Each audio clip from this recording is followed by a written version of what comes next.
Hello friends, आज से हम लोग क्लास 11 का बायोलॉजी का फर्स्ट चैप्टर स्टार्ट करेंगे, cell the unit of life.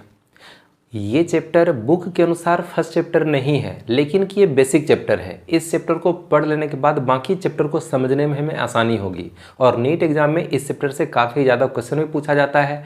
इसलिए हम लोग इस चैप्टर को पहले पढ़ेंगे और बाकी चैप्टर को हम लोग धीरे धीरे बाद में पढ़ेंगे। तो चैप्टर का नाम है cell the unit of life. सबसे पहले हम लोग इस चैप्टर में समझेंगे कि ये सेल होता क्या है। तो हम लोग समझते हैं कि ये सेल क्या है। What is cell? सेल क्या है, यानी कि कोशिका क्या है। जब हम अपने घरों से कोचिंग के लिए बाहर निकलते हैं तो रास्ते में हमको कई प्रकार का घर दिखाई पड़ता है। कुछ घर हमको छोटा दिखाई पड़ता है, कुछ हमको बड़ा सा घर देखने के लिए मिलता है, कुछ और बड़ा घर हमको देखने के लिए मिलता है। जब हम शहर की ओर जाते हैं तो हमको बड़ा सा स्कूल देखने के लिए मिलता है, बड़ा सा हमको हॉस्पिटल देखने के लिए मिलता है, बड़ा बड़ा हमको बिल्डिंग देखने के लिए मिलता है। अगर दिल्ली बम्बई चले जाएँ तो फिर वहाँ पर हमको 40-50 महल का भी बड़ा बड़ा होटल हमको देखने के लिए मिलता है।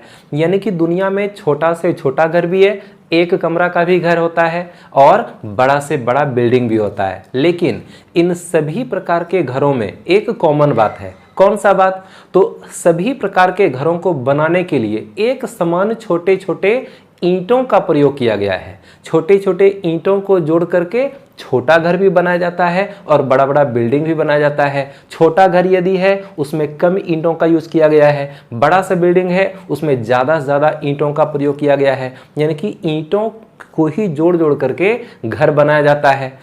ठीक इसी प्रकार दुनिया में जितना भी जीव है, छोटा से छोटा जीव जैसे कि बैक्टीरिया बहुत छोटा जीव है और इतना छोटा होता है कि हमारी आंख में ऐसी क्षमता नहीं है कि हम एक बैक्टीरिया को नग्न आंख से देख पाएं। बैक्टीरिया बहुत ही छोटा जीव होता है। उसके बाद अगर हम बात करें चींटी की, तो चींटी बैक्टीरिया से साइज में बड़ा है। इसके बाद खरगोश की बात करें तो खरगोश का साइज चींटी से भी ज़्यादा बड़ा है, हमारा साइज उससे भी ज़्यादा बड़ा है, हाथी का साइज उससे भी ज़्यादा बड़ा है, ब्लू व्हेल का साइज हाथी से भी ज़्यादा बड़ा होता है। इसके बाद छोटा पौधा भी होता है, बड़ा बड़ा पेड़ भी होता है। दुनिया में जितना भी जीव है, चाहे जीव छोटा हो चाहे जीव बड़ा हो, हर प्रकार के जीव का शरीर बना हुआ है छोटे छोटे रचनात्मक इकाई के मिलने से, और यही रचनात्मक इकाई कहलाता है सेल। जिस तरह से ईंटों से मिलकर के बनता है घर, उसी तरह से सेल से मिलकर के बनता है किसी भी जीव का शरीर। जो छोटा जीव है उसके शरीर में सेल का संख्या कम है। जैसे कि बैक्टीरिया बहुत छोटा होता है, ये सूक्ष्म जीव है। तो जितना भी सूक्ष्म जीव है, चाहे वो बैक्टीरिया हो चाहे वो प्रोटोजोआ हो, जैसे कि वो अमीबा है, पैरामीशियम है, ये सब जो सूक्ष्म जीव है इसका शरीर केवल एक ही सेल का बना होता है। और जो भी दिखाई पड़ने वाला जीव है उसके शरीर में ढेर सारा सेल होता है। जैसे कि हमारे शरीर में ढेर सारा सेल होगा, एक हाथी के शरीर में हमारे शरीर की तुलना में ज्यादा सेल का संख्या होगा। ब्लू व्हेल का शरीर और भी ज्यादा बड़ा होता है तो उसके शरीर में और भी ज्यादा सेल्स होगा। छोटे पौधे में सेल्स का संख्या कम होता है, बड़े बड़े पेड़ में सेल्स का संख्या ज्यादा होता है। तो दुनिया में जितना भी जीव है सबका शरीर छोटे छोटे स्ट्रक्चर से मिलकर के बना है और यही छोटा छोटा स्ट्रक्चर कहलाता है सेल। अगर सेल ना हो तो जीव का शरीर बन ही नहीं सकता है। तो जीव का शरीर कौन बनाया? सेल बनाया। और जीव के शरीर में जीवन से संबंधित जो भी क्रियाएं संपन्न होती है, जीव के शरीर में जितना भी प्रोसेस, जितना भी कार्य संपन्न होता है, वो सभी कार्य में सेल इन्वॉल्व है। सेल की सहायता से ही जीव के शरीर में सभी प्रकार की क्रियाएं संपन्न होती है। तो हम सेल को कहते हैं structural and functional unit of all living organisms. Structural and functional unit of all living organisms is called cell.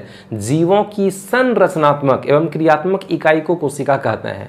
हम लोग बचपन से पढ़ते आए हैं कि जीवों की संरचनात्मक एवं क्रियात्मक इकाई को कोशिका कहते हैं। अगर सेल है तो ही जीव का शरीर बन सकता है, अगर सेल दुनिया में ना हो तो किसी भी जीव का शरीर बन नहीं सकता है। यहाँ पर सेल का डिफिनेशन लिखा हुआ है, structural and functional unit of all living organisms is called cell. जीवों की संरचनात्मक एवं क्रियात्मक इकाई को कोशिका कहते हैं। दुनिया में जितना भी जीव है उसका शरीर सेल से ही मिलकर के बना है।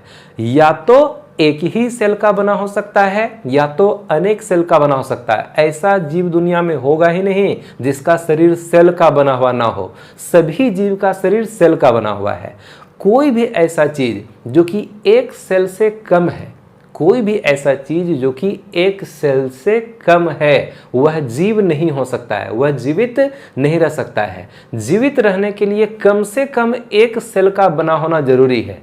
किसी भी चीज को जीवित रहने के लिए कम से कम उसका एक सेल का बना होना जरूरी है। या तो एक सेल का बना हो या तो अनेक सेल का बना हो। सूक्ष्म जीवों का शरीर एक सेल का बना होता है, बड़े जीवों का शरीर अनेक सेल्स का बना होता है। तो हर जीव का शरीर जिस छोटे छोटे स्ट्रक्चर के मिलने से बना है वही छोटा छोटा स्ट्रक्चर कहलाता है सेल।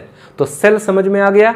अब यहाँ पर दो टर्म लिखा हुआ है, एक है साइटोलॉजी, एक है सेल बायोलॉजी। पहले हम लोग समझते हैं कि यह साइटोलॉजी क्या होता है। सेल के स्ट्रक्चर और फंक्शन का स्टडी करना, यानी सेल का स्टडी करना कहलाता है साइटोलॉजी। कोशिकाओं के अध्ययन को हम कहते हैं साइटोलॉजी। साइटोलॉजी बायोलॉजी का एक ब्रांच है जिसके अंतर्गत हम लोग किसका स्टडी करते हैं, सेल का। Study of cell is called cytology. कोशिका का अध्ययन साइटोलॉजी कहलाता है।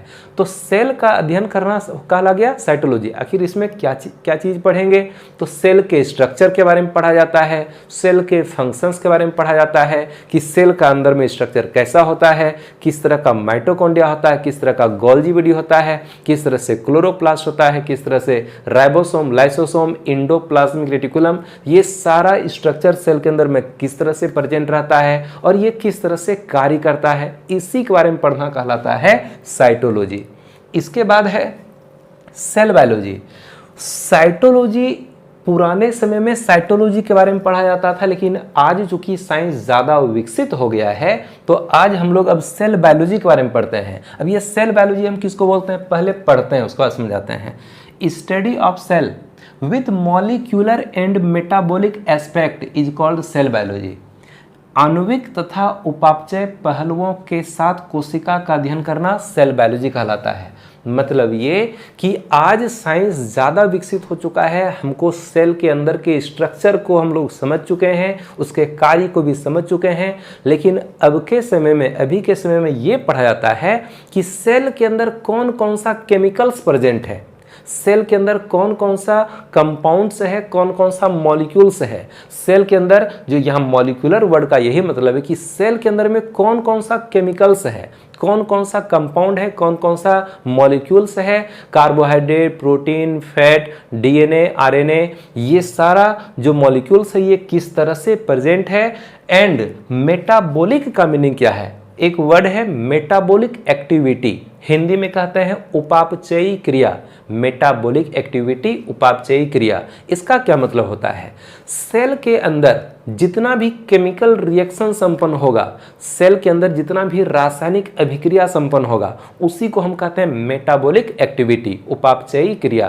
तो आज के समय में सेल के अंदर कौन कौन सा मॉलिक्यूल्स है इसके बारे में पढ़ते हैं, और वह मॉलिक्यूल्स आपस में किस तरह से रिएक्शन करता है, किस तरह से वो आपस में अभिक्रिया करता है, और नए नए कंपाउंड्स का किस तरह से निर्माण होता है। यानी कि सेल के अंदर मेटाबॉलिक एक्टिविटी, यानी सेल के अंदर संपन्न होने वाली रासायनिक अभिक्रिया को क्या बोलते हैं, मेटाबॉलिक एक्टिविटी। तो सेल के अंदर किस तरह से मेटाबॉलिक एक्टिविटी संपन्न होती है, इसके बारे में आज के समय में पढ़ते हैं। तो अभी के समय में जो साइंटिस्ट स्टडी करते हैं वो केवल सेल के स्ट्रक्चर फंक्शन का स्टडी नहीं करते हैं, उसके बारे में जानकारी हो चुका है, लेकिन आज चूंकि एडवांस साइंस है तो अभी के समय में सेल के अंदर कौन कौन सा मॉलिक्यूल्स है, हाँ, इसके बाद जो है सेल में कौन कौन सा मेटाबॉलिक एक्टिविटी संपन्न होता है, तो इसका स्टडी करना कहला गया क्या, सेल बायोलॉजी। तो साइटोलॉजी और सेल बायोलॉजी का मीनिंग समझ में आया।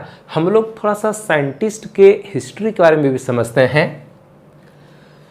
सबसे पहला साइंटिस्ट रॉबर्ट हुक, इन्होंने सेल की खोज की थी, यानी 1665 ईस्वी में रॉबर्ट हुक पहला साइंटिस्ट थे जिन्होंने की सेल यानी कोशिका का खोज किया था। 1665 ईस्वी के पहले किसी को यह पता ही नहीं था कि जीव का शरीर सेल का बना होता है। तो ये जो सेल है ये बहुत ही छोटा होता है। हमारे बॉडी में ढेर सारा सेल्स है, हमारे शरीर में ढेर सारा सेल्स है, और अगर एक सेल को यहाँ से अगर निकाल के बाहर देखें तो वह इतना छोटा होगा, इतना छोटा होगा, हम उसको नग नाक से देख नहीं सकते हैं। सेल को देखने के लिए माइक्रोस्कोप चाहिए। माइक्रोस्कोप एक ऐसा यंत्र होता है जो कि छोटे से छोटे वस्तु को जूम करके बड़ा करके दिखाने का काम करता है। तो हमारे शरीर में जितना भी छोटा छोटा सेल्स है, अगर एक सेल को बाहर करके निकाल के देखेंगे तो नग नाक से नहीं दिखेगा, क्योंकि वो बहुत बहुत छोटा होता है। माइक्रोस्कोप में देखेंगे तो वो जूम हो जाएगा और फिर वो हमको दिखाई पड़ जाएगा। हमारा पूरा शरीर दिखता है, क्यों? क्योंकि हमारे शरीर में तो अरबों खरबों सेल्स प्रेजेंट है। तो इतना सारा सेल्स मिलता है तो एक बड़ा स्ट्रक्चर बन गया, हमारा शरीर का निर्माण हो गया। तो चूंकि ये बड़ा स्ट्रक्चर हम इसको देख सकते हैं, लेकिन कि एक सेल को हम लोग नग नाक से देख नहीं सकते हैं। तो एक सेल प्रायः बहुत छोटा होता है और हम उसको देख नहीं सकते हैं। तो सेल को पहली बार देखा था, और सेल को सबसे पहली बार देखा था रॉबर्ट हुक ने। 1665 ईस्वी का बात है। रॉबर्ट हुक एक इंग्लैंड के साइंटिस्ट थे, इंग्लिश बायोलॉजिस्ट इसको हम बोल सकते हैं, या हम बोलेंगे सीधा ये कहाँ के थे, ये इंग्लैंड के रहने वाले थे। ठीक है, तो उस समय माइक्रोस्कोप मार्केट में बिकता नहीं था, साइंटिस्ट को खुद ही बनाना पड़ता था। आज के समय में कोई भी माइक्रोस्कोप अगर खरीदना चाहे तो बाजार में जाकर के खरीद लेगा, लेकिन उस समय बाजार में माइक्रोस्कोप बिकता नहीं था। जिसके पास भी रहता था वो खुद ही बनाता था। तो रॉबर्ट हुक ने एक माइक्रोस्कोप बनाया था, उसके माइक्रोस्कोप का इमेज यहाँ पर दिखाया गया है। रॉबर्ट हुक ने खुद से ही एक माइक्रोस्कोप बनाया था, और उस माइक्रोस्कोप में इन्होंने क्या किया, इन्होंने लिया कॉर्क, इन्होंने लिया कॉर्क। अब ये कॉर्क क्या होता है, तो कॉर्क एक टिश्यू है, उत्तक है। उत्तक यानी कि कोशिकाओं का समूह, ग्रुप ऑफ सेल्स। कोशिकाओं के समूह को, सेल्स के ग्रुप को हम बोलते हैं उत्तक, टिश्यू। उत्तक कई प्रकार का होता है, तो एक है कॉर्क, और ये प्लांट टिश्यू है, पादप उत्तक है, पौधे में प्रेजेंट रहता है। तो कोई पौधा है और उसका तना है, तो तना के अंदर ये कॉर्क प्रेजेंट रहता है। हम सीधी भाषा में समझ सकते हैं कि तना के अंदर में कुछ कुछ पार्ट्स होता है जिसको, यानी कि वो लकड़ी ही हो गया। तना के अंदर में कुछ कुछ पार्ट्स है जिसको हम क्या बोलते हैं, कॉर्क कहते हैं। तो इन्होंने एक कॉर्क लिया, यानी कि लकड़ी का एक टुकड़ा लिया, और उसको पतला पतला चिप्स के रूप में काट लिया, और काट करके अपने द्वारा बनाए गए माइक्रोस्कोप में डाला, और यहाँ से आंख लगाकर उसको देखा। तो जैसे ही कॉर्क के टुकड़े को माइक्रोस्कोप में रॉबर्ट हुक ने देखा, तो रॉबर्ट हुक को मधुमक्खी के छत्ते जैसा स्ट्रक्चर दिखाई पड़ा। अब यहाँ पर जो इमेज दिखाया गया है, इसी टाइप का स्ट्रक्चर, यही इमेज रॉबर्ट हुक को दिखा था। हम भी थोड़ा सा यहाँ पर इमेज दिखाएंगे। तो रॉबर्ट हुक ने इस कॉर्क को किस में देखा, माइक्रोस्कोप में डाल करके देखा, माइक्रोस्कोप में डाल करके देखा। तो इसको किस तरह का स्ट्रक्चर दिखाई पड़ा, इसको कुछ इस तरह का स्ट्रक्चर दिखाई पड़ा, इसको इस तरह का स्ट्रक्चर दिखाई पड़ा। तो बहुत सारा इस तरह का मधुमक्खी के छत्ते जैसा स्ट्रक्चर दिखाई पड़ा, और इस स्ट्रक्चर का नाम इन्होंने रख दिया सेल। इसी छोटे छोटे स्ट्रक्चर को इन्होंने क्या कहा, सेल। अब ये जो सेल नाम दिया गया, तो सेल एक लैटिन वर्ड है, सेल एक लैटिन वर्ड है, ठीक है, लैटिन भाषा का शब्द है। सेल लैटिन भाषा का शब्द है, सेल जो है यह लैटिन भाषा का शब्द है, ठीक है। तो सेल लैटिन भाषा का शब्द है, और सेल का मीनिंग होता है होलो स्पेस, होलो स्पेस या स्मॉल रूम। सेल एक लैटिन भाषा का शब्द है जिसका मीनिंग होता है होलो स्पेस, यानी कि खाली स्थान। तो उसको ऐसा लगा कि ये छोटा सा खाली स्थान है, या फिर स्मॉल रूम। तो रॉबर्ट हुक को ऐसा लगा कि हमको छोटा छोटा रूम दिखाई पड़ रहा है, तो छोटे छोटे रूम को या फिर खाली स्थान को लैटिन भाषा में क्या बोलते हैं, सेल कहते हैं। इसीलिए उन्होंने इस स्ट्रक्चर का नाम रख दिया सेल। तो इस तरह से पहली बार सेल को देखा गया था। अब ये जो सेल दिखाई पड़ा, तो ये कॉर्क तो लकड़ी का है ना, एक टुकड़ा हो गया, तो लकड़ी भी तो किसी मतलब पौधा का ही ना पार्ट है, तो पौधा भी सेल का बना होता है और जंतु भी सेल का बना होता है। तो पौधा के हर पार्ट में सेल्स है, जैसे हमारे शरीर के हर भाग में सेल्स है, उसी तरह से पौधा के हर भाग में सेल है। तो कॉर्क लकड़ी का टुकड़ा है और इसमें भी ढेर सारा सेल्स प्रेजेंट था, और वही सेल उसको जूम होने के बाद, माइक्रोस्कोप में डालने के बाद वो जूम हो गया और उसको इस तरह का सेल दिखाई पड़ा। तो सेल उन्होंने नाम रखा, क्यों? क्योंकि सेल एक लैटिन वर्ड है जिसका मीनिंग होता है होलो स्पेस, यानी कि खाली जगह या फिर स्मॉल रूम, छोटा छोटा रूम। तो उसको रूम जैसा स्ट्रक्चर दिखाई पड़ा और इसलिए उन्होंने इसका नाम रख दिया सेल। तो रॉबर्ट हुक ने पहली बार सेल का खोज किया था, लेकिन जिस सेल का खोज किया गया था यह सेल था डेड। ये डेड सेल था, यानी कि मृत कोशिका था। रॉबर्ट हुक ने जिस सेल का खोज किया था वह सेल कैसा था? डेड था, मृत था। क्योंकि कॉर्क घर में कहीं पर पड़ा हुआ था लकड़ी का। अब लकड़ी का मतलब पौधा, अगर पूरा पौधा है तो पौधा का हर सेल जीवित रहेगा, लेकिन अब कोई डंठल को हम काट करके अपने घर में ला के रख दें तो धीरे धीरे वो सूख जाएगा, उसका सारा सेल मर जाएगा। तो ये जो कॉर्क का टुकड़ा था वह लकड़ी का कोई पीस घर में रखा हुआ था, तो वो तो सूख चुका था, तो उसका जितना सेल था वो ऑलरेडी डेड हो चुका था। तो रॉबर्ट हुक ने पहली बार सेल का खोज किया, लेकिन कि ये सेल कैसा था? डेड सेल था। और जैसे कि हम लोग अभी आगे पढ़ेंगे कि पेड़ पौधा में जो सेल है उसको बोलते हैं प्लांट सेल। हमारे शरीर में जो सेल है हम लोग का सेल कहलाता है एनिमल सेल।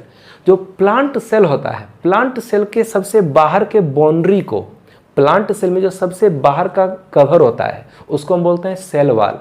प्लांट सेल के सबसे बाहर का जो कवर होता है उसको बोलते हैं सेल वॉल। तो एक्चुअली रॉबर्ट हुक ने जब सेल को देखा था, क्योंकि कॉर्क पौधे का पार्ट है, तो ये निश्चित रूप से प्लांट सेल, पौधे के सेल को देखा, तो पौधे के सेल में सबसे बाहर में क्या होता है? Cover, cell wall. तो रॉबर्ट हुक को सेल वॉल ही दिखाई पड़ा था। रॉबर्ट हुक ने सेल का जरूर खोज किया, सेल का खोज किया, लेकिन कि जो उसको दिखाई पड़ रहा था वो उसको क्या दिखाई पड़ रहा था? वो उसको सेल वॉल दिखाई पड़ रहा था। ये बाहर का जो कवर था वो क्या था? Cell wall. और उसके पास उतना बेहतर क्वालिटी का माइक्रोस्कोप था ही नहीं कि वो सेल के अंदर के कुछ चीज को देख पाए। तो केवल सेल वॉल दिखाई पड़ा और अंदर में क्या क्या होता है यह रॉबर्ट हुक के माइक्रोस्कोप में दिखाई नहीं पड़ा था।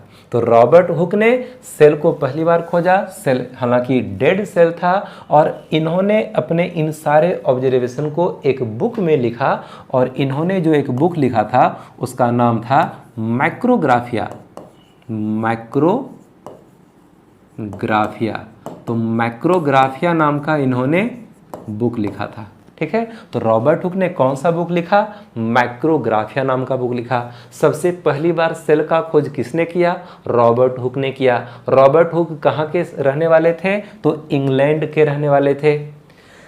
अब आगे बढ़ते हैं और भी साइंटिस्ट के बारे में देखते हैं। इसके बाद सबसे पहले लिविंग सेल, जीवित कोशिका का खोज किसने किया था? तो एक साइंटिस्ट थे एंटोनी वॉन ल्यूवेनहॉक। ये हॉलैंड के रहने वाले थे।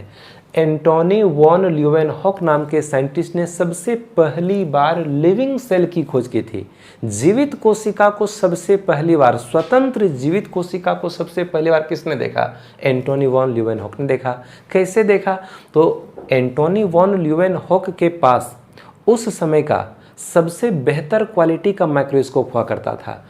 यही लगभग 1665 ईस्वी में सेल का डिस्कवरी हुआ था, और उसके लगभग 10 साल के बाद एंटोनी वॉन ल्यूवेनहॉक ने जीवित कोशिका का खोज कर दिया था। इसके पास उस टाइम का सबसे बेहतर क्वालिटी का माइक्रोस्कोप हुआ करता था। और इन्होंने क्या किया? वर्षा हुई थी और वर्षा का पानी कहीं जमीन पर जमा हो गया था, तो जमीन पर जमा हुए वर्षा के पानी को उठाया और माइक्रोस्कोप में डाल करके देखा। तो ये वर्षा का पानी है, ये वर्षा का पानी है, और जैसे वर्षा के पानी को इन्होंने अपने माइक्रोस्कोप में डाल करके देखा तो इसको कुछ इस तरह का स्ट्रक्चर दिखाई पड़ा। इस पानी में कुछ इस तरह का उसको स्ट्रक्चर दिखाई पड़ा, कुछ ऐसा स्ट्रक्चर जो कि मूव कर रहा था, जो कि इस तरह से मूव कर रहा था, हिल डुल रहा था। यानी कि वर्षा के पानी को नग्न आंख से अगर देखा गया तो उसमें कोई भी जीव नज़र नहीं आया। लेकिन उसी पानी को माइक्रोस्कोप में डाल करके देखा गया तो जूम हो गया, तो छोटा छोटा उसमें बैक्टीरिया प्रेजेंट था। और वो बैक्टीरिया एंटोनी वॉन ल्यूवेनहॉक को पहली बार दिखाई पड़ा। तो ये पहली बार लिविंग सेल जो स्वतंत्र जीवित कोशिका था उसको किसने देखा? एंटोनी वॉन ल्यूवेनहॉक ने देखा। तो एंटोनी वॉन ल्यूवेनहॉक ने जीवित कोशिका का खोज किया था, बैक्टीरिया का खोज किया था। और ये क्या है? ये हो गया बैक्टीरिया। लेकिन बैक्टीरिया नाम बाद में पड़ा था।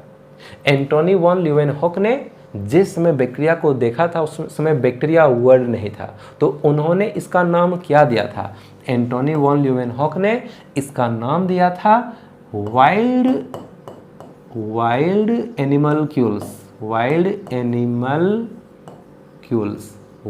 एनिमल्क्यूल्स। तो बैक्टीरिया को सबसे पहली बार एंटोनी वॉन ल्यूवेनहॉक ने देखा था।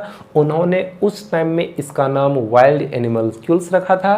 बाद में यही वाइल्ड एनिमल्क्यूल्स क्या कहलाया? बैक्टीरिया कहलाया। तो पहली बार इस तरह से वह बैक्टीरिया जीवित कोशिका था और स्वतंत्र जीवित कोशिका को देखा एंटोनी वॉन ल्यूवेनहॉक ने। उसके बाद इन्होंने कुछ और भी सेल्स को देखा। तो कौन कौन से सेल्स को देखा? तो इन्होंने ब्लड को देखा। तो ब्लड में उसको आरबीसी नजर आया, ठीक है, ब्लड में उसको आरबीसी दिखाई पड़ा, रेड ब्लड सेल। ब्लड में रेड कलर का सेल होता है जिसको बोलते हैं आरबीसी। इसके बाद इन्होंने सीमेन को देखा। तो सीमेन में उसको स्पर्म नजर आया। अब ये स्पर्म क्या होता है? मेल गेमिट होता है, नर युग्मक है ये स्पर्म। इसके बाद इन्होंने और नदी सबके पानी को देखा तो उसमें बहुत सारा उसको प्रोटोजोआ नजर आया। प्रोटोजोआ, अब ये क्या होता है? तो ये सब सूक्ष्म जीव है। प्रोटोजोआ क्या है? सूक्ष्म जीव है। तो ईटीसी कई प्रकार के जीवित कोशिका को, कई प्रकार के लिविंग सेल को देखा किसने? एंटोनी वॉन ल्यूवेनहॉक ने। इन्होंने एक बुक भी लिखा था। एंटोनी वॉन ल्यूवेनहॉक ने एक बुक भी लिखा था। कौन सा बुक लिखा था? तो द सीक्रेट ऑफ नेचर नाम का बुक लिखा था किसने? एंटोनी वॉन ल्यूवेनहॉक ने। तो डेड सेल यानी पहली बार सेल का खोज किसने किया? रॉबर्ट हुक ने। पहली बार लिविंग सेल का खोज किसने किया? एंटोनी वॉन ल्यूवेनहॉक ने। इसके बाद कुछ और साइंटिस्ट का नाम है हर्टविग। इन्होंने एक टर्म दिया था साइटोलॉजी। इसके बाद रॉबर्ट हुक, इसको बोलते हैं फादर ऑफ साइटोलॉजी। इसके बाद स्वानसन, इसको बोलते हैं फादर ऑफ मॉडर्न साइटोलॉजी। इसके बाद ए.के. शर्मा, इसको बोलते हैं इंडियन साइटोलॉजिस्ट। तो ये सब साइंटिस्ट का नाम याद रखना है और उस साइंटिस्ट ने किस तरह से अपना योगदान दिया इसको भी ध्यान में रखना है। तो हम लोग समझ गए दुनिया में जितना भी जीव है सबका शरीर सेल से ही मिलकर के बना है। छोटा जीव है, सेल्स का संख्या कम होगा। बड़ा जीव है, उसके शरीर में सेल्स का संख्या ज़्यादा होगा। हम लोग पढ़ेंगे आगे की वीडियो में, हम लोग पढ़ेंगे कि सेल को दो भागों में, मुख्य रूप से दो भाग में बांटा गया है। एक प्रोकैरियोटिक सेल, एक होता है यूकैरियोटिक सेल। क्या है इसका डिटेल्स हम लोग अगले वीडियो में पढ़ेंगे। एक होता है प्रोकैरियोटिक सेल, एक होता है यूकैरियोटिक सेल। प्रोकैरियोटिक सेल का मतलब हो गया सब बैक्टीरिया और यूकैरियोटिक सेल का मतलब हो गया सभी प्लांट सेल और सभी एनिमल सेल। पेड़ पौधा में जो सेल है वो हो गया प्लांट सेल और जंतुओं के शरीर में जो सेल प्रेजेंट है वो हो गया एनिमल सेल। तो हम लोग प्लांट सेल और एनिमल सेल का डिटेल्स अगले वीडियो में पढ़ेंगे। आज का लेक्चर इतना ही है और अभी हम सारे पेज का स्क्रीनशॉट क्लिक करवाएंगे। आपको एक जानकारी दे दें कि नोट्स लेने के लिए आपको टेलीग्राम ग्रुप ज्वाइन करना पड़ेगा। मोबाइल में प्ले स्टोर में जाकर के आपको टेलीग्राम एप्लीकेशन डाउनलोड करना होगा और उसमें आपको सर्च करना है यूनिवर्सल बायोलॉजी, इस नाम से ग्रुप आएगा। उसमें एंटर करके नीचे ज्वाइन बटन होगा, आपको खुद से उसमें ज्वाइन कर जाना है और वहाँ पर आपको इस चैप्टर का जो भी पढ़ाते हैं उसका PDF मिल जाएगा। और या फिर आप गूगल में जाकर के इसको, ये जो लिखा हुआ है इसको आपको वहाँ पर सर्च करना है। डायरेक्ट आप टेलीग्राम का ऑप्शन आएगा, उसमें जैसे इंटर कीजिएगा तो आपको डायरेक्ट इस ग्रुप में इन करने के लिए मिल जाएगा। वहाँ ज्वाइन बटन होगा, ज्वाइन बटन पर क्लिक करके आपको इस ग्रुप में ज्वाइन हो जाना है। सारा नोट्स यहाँ मिल जाएगा। और अभी आप सारे पेज का स्क्रीनशॉट क्लिक कर लीजिएगा। यहाँ से स्क्रीनशॉट क्लिक करना है, इसके बाद इसका भी क्लिक करना है, इसका भी क्लिक करना है, इसका भी क्लिक करना है, ये भी क्लिक कर सकते हैं। तो आज हम लोग इस चैप्टर में यानी cell the unit of life chapter में बस इंट्रोडक्शन टाइप से हम लोग पढ़े कि सेल क्या होता है, सेल का खोज किसने किया, लिविंग सेल का खोज किसने किया, तो ज़्यादा कुछ हम लोग पढ़े नहीं हैं। अगले क्लास में हम लोग प्लांट सेल और एनिमल सेल दोनों के स्ट्रक्चर को समझेंगे और दोनों में अंतर भी हम लोग समझेंगे। तो ठीक है, मिलते हैं हम लोग कल, और तब तक मुलाकात पढ़ते रहिए। All the best.